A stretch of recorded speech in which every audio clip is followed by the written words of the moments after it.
सम का मतलब समान और चतुर्भुज जो है चार भुजा, यानी जिसकी चारों भुजाएं आपस में क्या होगा, बराबर होगा, यानी समान होगा, इसलिए सम उसका नाम ही दिया है।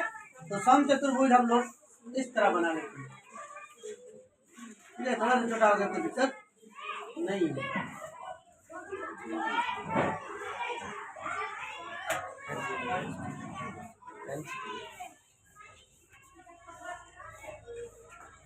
ठीक है, ए बी सी डी हो गया। एक सम चतुर्भुज का क्षेत्रफल ज्ञात करना है जिसके शीर्ष इसी क्रम में, आपका इसी क्रम में बोला है, तो यहां से शुरू करके 3 0 4, 5 4, 5 हो गया, -1 -1, उसके बाद -2 -2, -1 हो गया। क्या बोला गया था कि एक सम चतुर्भुज का क्षेत्रफल ज्ञात किया जाए, ये वाला हिस्सा का क्षेत्रफल मतलब जो जगह वो घेरता है, ठीक है। बोला गया फिर कि इसी क्रम में इसका शीर्ष बिंदु, इसी क्रम में माने क्या, आपका सीरियल वाइज लिया है, यहाँ से लिए, यहाँ लिए, यहाँ लिए, उसके बाद यहाँ लिए, हो गया, शीर्ष बिंदु डाल दिए।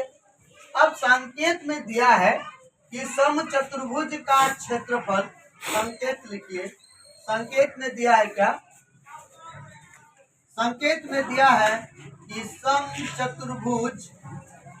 चतुर्भुज का क्षेत्रफल बराबर है 1/2 विकर्णों का गुणनफल।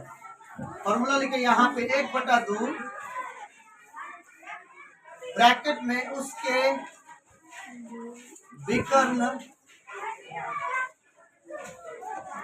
का गुणनफल। अब यहाँ पे देखिए बोर्ड में सम चतुर्भुज का क्षेत्रफल बोला गया है और संकेत में आपको फॉर्मूला दे ही दिया। इसका मतलब क्या, कि आपको विकर्ण ही निकलना पड़ेगा। एक विकर्ण आपका ये हो गया और दूसरा विकर्ण आपका ये हो गया। आप बताइए, ये वाला अगर विकर्ण हम लोग थोड़ी करके ले, यहाँ उठा के ले लेते हैं, तो बिंदु ए और बिंदु, और इसको खींच दिए तो रेखाखंड ना, और रेखाखंड जैसे बना तो यहाँ पे 3, 0 सॉरी -1, 4 और यहाँ क्या बना 3, 0। अब बताइए दो बिंदुओं का बीच का दूरी, फॉर्मूला हम लोग लगा देंगे। तो अगर एसी का दूरी, जो हम लोग दूरी सूत्र पढ़े हैं ना 7.1 में, क्या फॉर्मूला था, √x2 - x1 का पढ़े थे ना, प्लस y2 - y1 का स्क्वायर। यहाँ पे आपको बोल दे, अगर बोलता कि ये जगह तो नहीं लिख देता उसके विकर्णों का गुणनफल, तो हम लोग दूसरा यूज करते, दूसरा फॉर्मूला यूज करते। आपको बोल ही दिया उसका विकर्ण मतलब क्या, ये वाला विकर्ण, इसी वाला विकर्ण बोलता है, और ये वाला विकर्ण, दोनों विकर्ण किसका, सम चतुर्भुज का। तो विकर्ण को जब हम यहाँ उठाए तो क्या बना, एक बिंदु ए और दूसरा बिंदु सी, यानी ए सी, और ए सी क्या बना, ए और बी का ए और सी का बीच का दूरी निकाल देंगे, तो ये विकर्ण का भुजा निकल जाएगा। बात समझे। तो x -1, 4, ये x1 y1, ये x2 y2, बड़ी आसान हो गया। x2 कितना है आपके पास, 3 - x1, देखिए यहाँ माइनस है तो माइनस और माइनस प्लस हो गया, प्लस y2 कितना है 0 -4 का 3 और 1 4 का स्क्वायर, और इधर भी हो गया 4 4 1 16 प्लस 16 जोड़ देंगे तो कितना 32। अगर 32 को तोड़ेंगे 4 8 32 4 2 8 यानी 4, यानी आपका एसी का दूरी निकल जाएगा 4 × 4 × 2।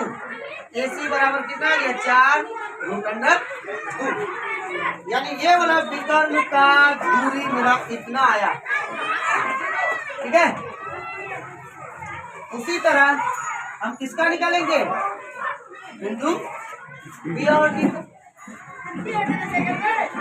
बी डी का दूरी फॉर्मूला वही, ये हो गया x1 y1 और ये हो गया x2 समझ में आ रहा है ना। अब बताइए फॉर्मूला x2 कितना है, -2, x1 कितना है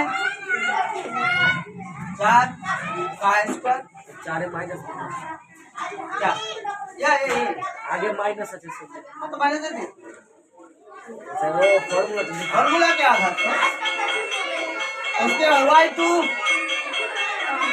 माइनस है यहाँ पे y2 और y1 कितना हो जाएगा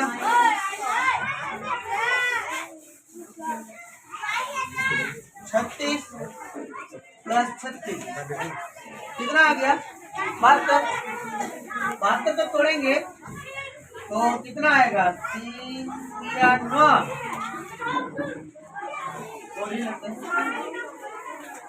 36 दूना 72 18 दूना 36 2 9 18 3 या 9 3 एकम यहाँ 3 यहाँ 2 समझ में आया। तो कितना लिख सकते हैं 2 गुना 2 गुना 2 गुना 3 गुना 3। आप बताइए यहाँ से 2 और यहाँ से 3 2 या 6 यानी बीडी का दूरी 6√2 आ गया।